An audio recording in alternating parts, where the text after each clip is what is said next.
With more controversy surrounding a star and more, this is Wrestling Rambles. My name is John, and you're watching the Wrestling Report.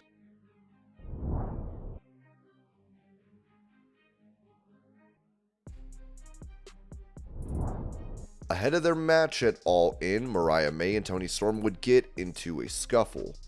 Ladies and gentlemen, Mariah May.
Going over the return status of Jay White to AEW, Ringside News wrote that, according to Fightful Select, White was recently at AEW TV tapings where he was evaluated for a potential return to the ring. However, it appears that he wasn't yet clear to compete, though his condition is reportedly improving. There was hope among some backstage that White's return could be imminent, with discussions about involving him in AEW All In at Wembley Stadium. While he was considered for the gauntlet match, it seems that as of his last checkup, he was still not ready to get back in the ring. It's unclear whether White made the trip to London for All In, but his continued improvement suggests that fans might not have to wait too much longer for his in-ring return. With his talent and status within the company, his eventual comeback is highly anticipated, and AEW is likely being cautious to ensure he returns at full strength.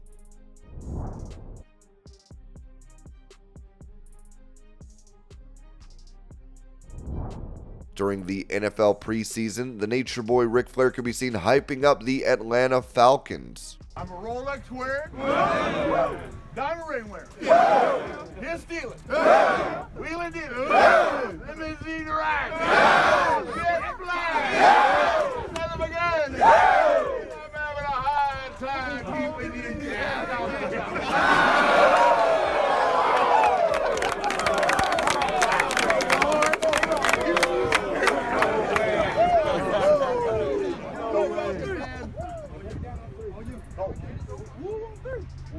One, two.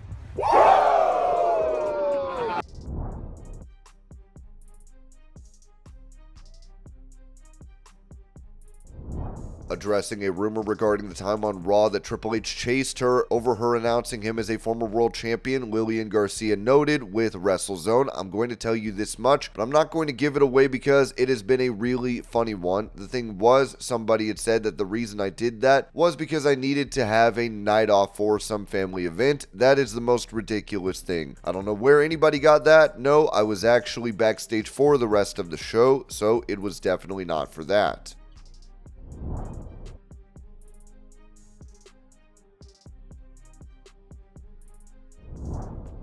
With a potential return to AEW at their upcoming pay-per-view, Ringside News wrote that among the most anticipated updates is the status of former AEW Women's World Champion Jamie Hayter after suffering an injury during the April 19th, 2023 episode of AEW Dynamite, where she and Britt Baker defeated Toni Storm and Ruby Soho. Hayter has been out of action. She was the champion at the time, but her injury led to a brief return at Double or Nothing on May 28th, where she lost the title to Toni Storm in a notably short match. Since then, Hayter's status has remained unclear, with expectations that she wouldn't return within the year. BetOnline.ag currently lists Jamie Hayter's return to the company during the main show at -500 odds. Hayter has reportedly been backstage at Dynamite in recent months for a physical evaluation. Within AEW, there is a sense of positive movement regarding a recovery, with some talent even having matches pitched to them involving Hayter upon her return.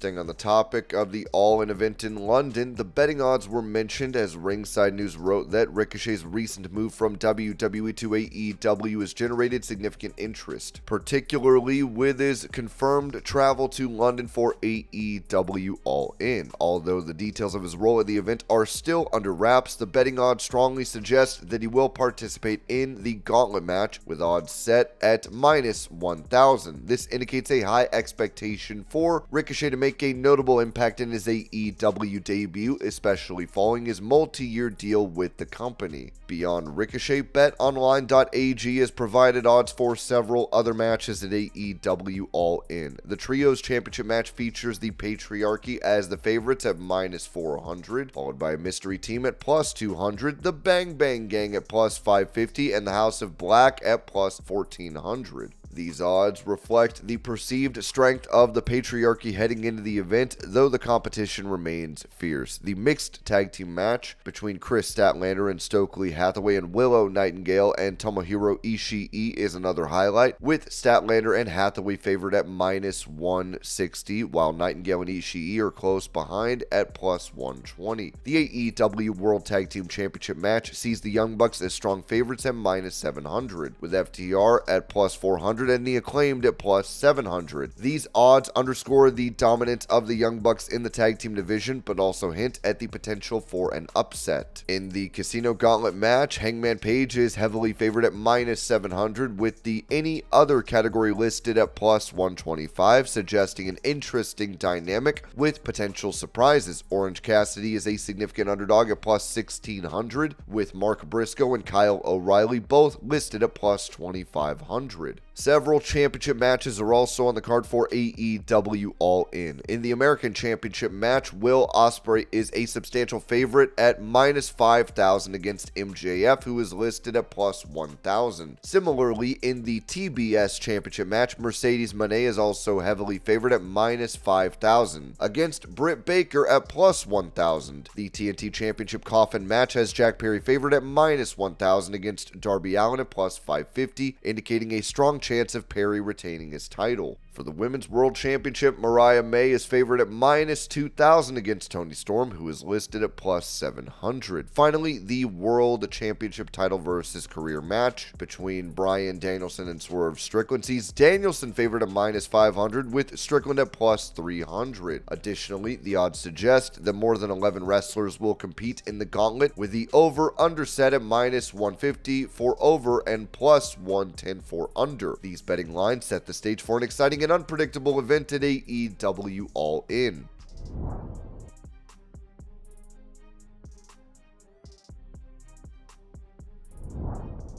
Staying on the topic of AEW events, former WCW President Eric Bischoff shared his thoughts on AEW holding an all-in event next year at Globe Life Field in Arlington, Texas. Yeah, I think it's insane. I think it's, in my opinion, and again, no inside information, just looking at all the various dots that come our way via AEW and their surrogates. I think this is as much about hype in the face of renegotiation or television rights, or in some cases, new negotiations, because after all, the exclusive window is gone. We're not hearing anything about AEW shopping their show. By the way, I have enough people on the ground in LA with whom I still have relationships with that if that were the case, I'm not guaranteed I'd hear about it, but I'd have a pretty good chance I'd hear about it pretty quickly, and I've not heard about it yet. Again, something could be going on that I'm not familiar with. That certainly could be the case. But kind of interesting that all of these big Australia and stadium shows, all this great news leading into television renegotiations or hopefully a new home for AEW, in contrast to actually what's going on. Attendance is in the toilet. It has been trending in that direction for quite some time. Ratings are in the toilet and have been trending that way for the last 2.5-3 years. So there's no new good news in terms of reality. There's lots of good news in terms of perception. So we'll just see if perception does in fact become a reality or if it's just a lot of DixieCon hype. Here's nothing in the United States that would indicate there's an Ice Cube's chance in hell that AEW could fill a stadium or even half of a stadium. They're drawing 2,500 people to their Live A show. Where's the connective tissue with reality that would make somebody think that here in the US, it's not in the UK, it's an outlier. It's not reflective of anything that AEW is doing right or wrong, other than flying over there and taking advantage of the market. Here in the States where Texas Stadium is, they can't draw flies if they rolled their talent in horse. So where's the logic?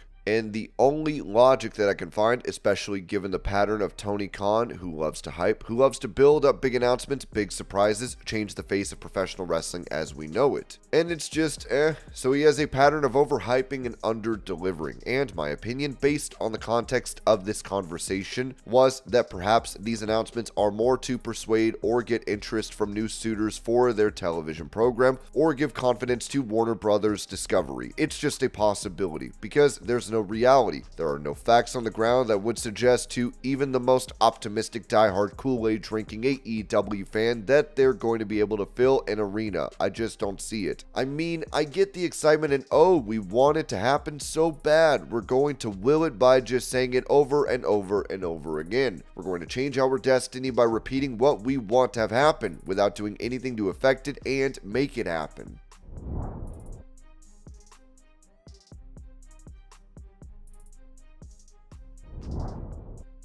Asked about the recent announcements in retirement for Sting, John Cena, and Bryan Danielson, and if it has made him reflect on his own career, Chris Jericho said this to TV Insider. It doesn't change my perspective at all because Bryan was out for 9 years. He couldn't work. John hasn't worked regularly at about the same time. Bryan has been incredible since he came back from his injuries. He is one of the greatest wrestlers in the world and of all time. If he wants to step back, he'll do that. John is the same thing. One of the greatest of all time. He went to Hollywood and became a huge success and wants to come back and put an exclamation point on his career. To me, I don't see the point for me. That's just me. I remember a few years ago, the Scorpions had a big farewell tour and then decided they were having too much fun and came back and played. Same with Judas Priest. The Who retired in 1982 and still playing. Why put the pressure on a retirement and a timeline? For me, I'm just happy to just be still doing it at a high level.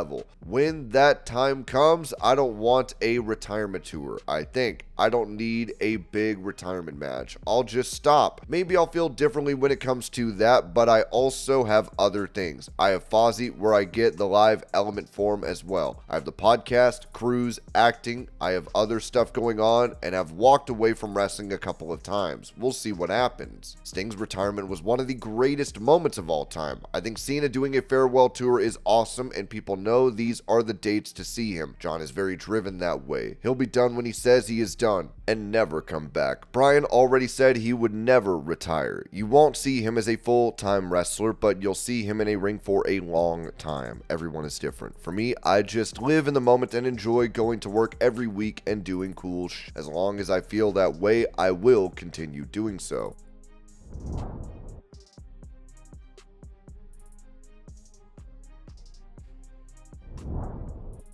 Talking about a potential matchup against Bianca Belair down the line. Rhea Ripley told Sportskeeda to wrestle binge. I think Bianca is absolutely incredible at what she does. There's that competitor side of me that wants to step in the ring with her. I want to see who is going to come out victorious. I want to see who's stronger, who's more agile. She might have me in the agile aspect, but stronger? I don't know. We're a little bit close. I can't wait for that day. I feel like it can't be wasted. I feel like that is such a high-key match that people want to see and I want to do and she wants to do. The two faces of WWE 2K24. I think that if we were to step in the ring together again, I think it would have to be WrestleMania worthy.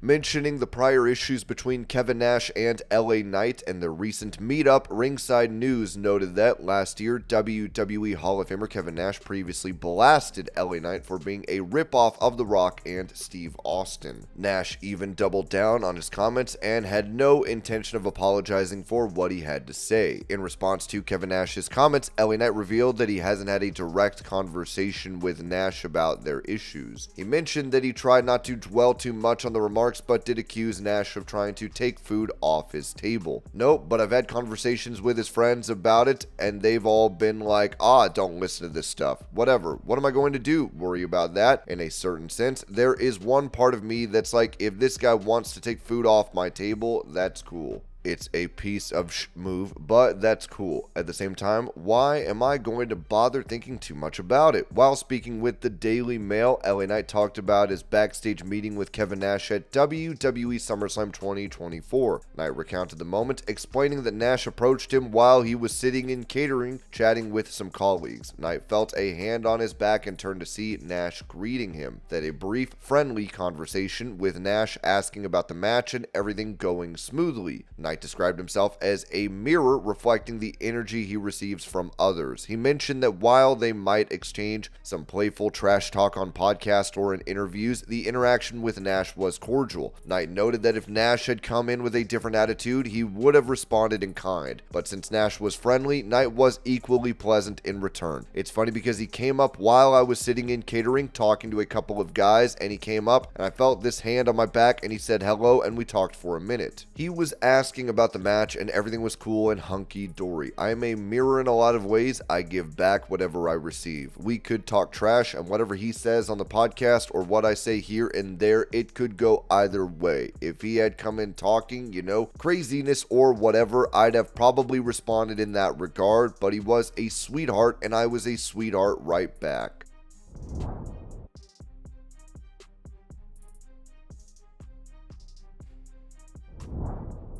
Addressing the reports of there being issues backstage in AEW in light of the confrontation between MJF and Britt Baker, Swerve Strickland told Barstool Wrestling, "It's been great, I don't know why they say every other week. I think that everything's been exploited, definitely blown out of proportion with a lot of things because they say it's every other week, but it's go back last week. What did you hear? Go back the week before. Go back last month. Go back almost 6 months now. You heard nothing." So to me, it's almost calculated to a T. Right before every pay-per-view, right before every big moment we have, there's always something that comes out because it's there's always bickering in a locker room. That's universal in any workplace. I'm pretty sure you have it with people behind the camera, but it's all about, y'all get into arguments, and I'm pretty sure people have said some things they're not particularly proud of or you're not happy about. It happens, but it's not made for the internet. It happens and then it goes away. It happens everywhere. So to me, it's just hey, I'd rather if people care and be upset about something than not give a damn at all. These are people that are passionate about their jobs and their work, what they do, and they're also probably the best at what they do. So those people take a lot of those things to heart. That shows me y'all care. It's just about who's saying what, how loud it's being said, and for what reason. Like I said, I feel we always have to be on the defensive in those scenarios, but that doesn't stop us from continuing to put on great products and great shows. That doesn't stop us from, people still wanting to come over and be in All Elite Wrestling. That doesn't stop any of that. So, y'all can have fun with the story, but then, okay, cool, we're back to business, making this money and doing great business.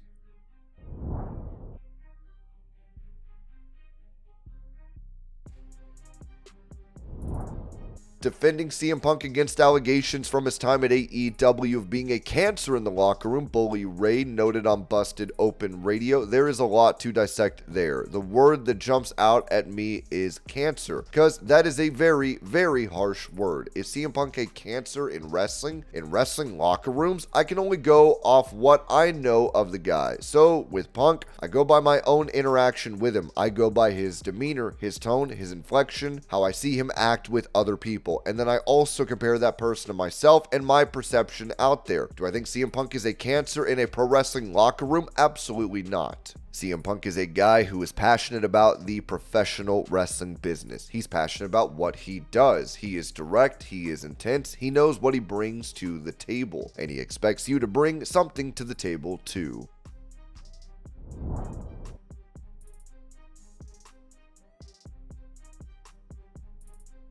Previously, former WWE and WCW star Goldberg had made this comparison between AEW president Tony Khan and former TNA head Dixie Carter, saying this to Chris Van Vliet. I just think we have a different perspective on it. I don't know. I mean, it's hard for me to really pass judgment on their production because I don't watch it. I see clips of it, and it's hard to give a rational breakdown of how they are if I don't really watch it. So I don't really know.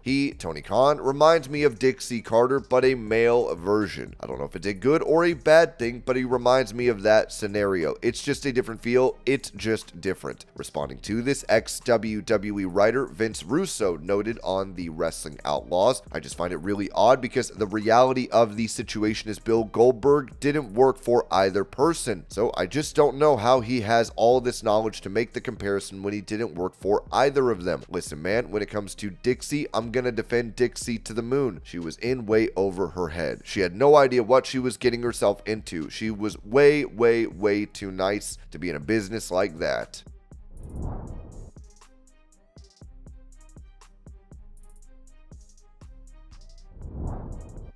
Giving his thoughts on being back on SmackDown after his time on NXT, Baron Corbin told WrestleBinge, "I'm happy to be back. I'm happy to be with Apollo Crews. He's a great competitor. He's making me do crazy things like jump over the top rope. Why are we doing that? I'm 280 pounds. It's fun, it's exciting, it's new, it's fresh. I'm always happy to be in the mix and a part of things, but I'm always hungry for more. I want to see where this takes me, whether it takes us to Tag Team Gold or we split off and go our own ways and I start working my way back to that main event scene and championship gold."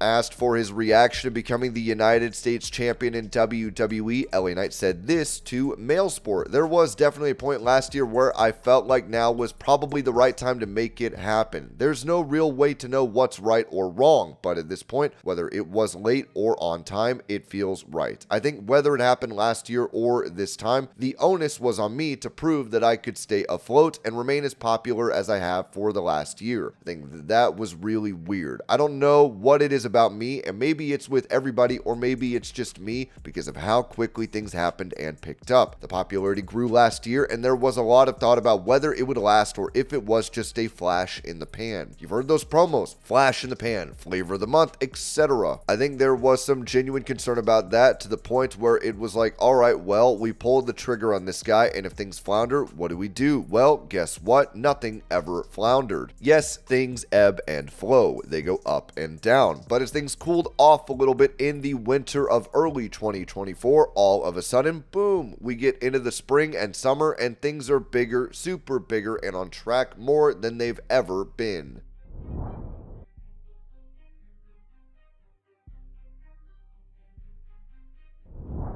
With more issues surrounding TNA star Rich Swann revealed, Ringside News wrote that AAA announcer Larry Dallas recently saw a posting for a GoFundMe campaign that caught his eye. Dallas replied and started a firestorm of rumors and fan speculation in the process. The description for this GoFundMe explained that the campaign was posted by Su Young's sister. Su Young is, of course, the wife of Rich Swann. Because the TNA veteran is in a terrible situation financially, she cannot wrestle, and that is causing her trouble, so the campaign was started in order to help her out. As of this writing, they have raised $5,757 of a $10,000 goal. My sister and most loved wrestler in the world, Su Young, was in a terrible incident in a wrestling match. Because of this, she isn't able to work, take other bookings, or take care of her family. Please help her by helping cover her medical expenses and bills. She would never ask for any money, which is why we are putting this GoFundMe together for her. Sue is always there for everyone behind the scenes and in front of the crowd. Please help her make her life a little easier. Larry Dallas is a rather controversial figure in the pro wrestling world, and he doesn't have much of a filter either. He saw this campaign on Twitter and he tweeted out a response that gave a lot of context to what is allegedly going on in the situation. Cheat on your husband, keep his son from him, babyface the internet for money. It's like the Twitter scumbag trifecta. Dallas also included an animated GIF saying, "It's all in the game though, right?" There have been numerous replies to this tweet, and many of them are connecting the dots as to what he means. Su Young is married to Rich Swann, who also made headlines recently. Rich Swann was arrested on June 8th in Altamonte Springs, Florida, facing charges of disorderly public intoxication and causing disturbance, both classified as misdemeanors. minors. Following the incident, Swann has voluntarily entered a substance abuse rehabilitation program, as confirmed by TNA. He now has a trial date over the incident. The arrest report reveals that Swann attempted to forcefully enter an apartment, possibly mistaking it for his own. The resident, who was inside at the time, confronted Swann with a handgun, prompting Swann to retreat and leave the property. Police later found Swann, who appeared intoxicated and admitted to drinking heavily. He was charged after causing several disturbances in the area. Released the next day on a $250 bond, Swann is now represented by a private attorney from the Joshi law firm in Orlando. This marks the second time Swann has faced similar charges, following a similar arrest in September 2022. And this was your pro wrestling news update. I hope you're all having a great day. Thank you so much for watching, and I will see y'all later.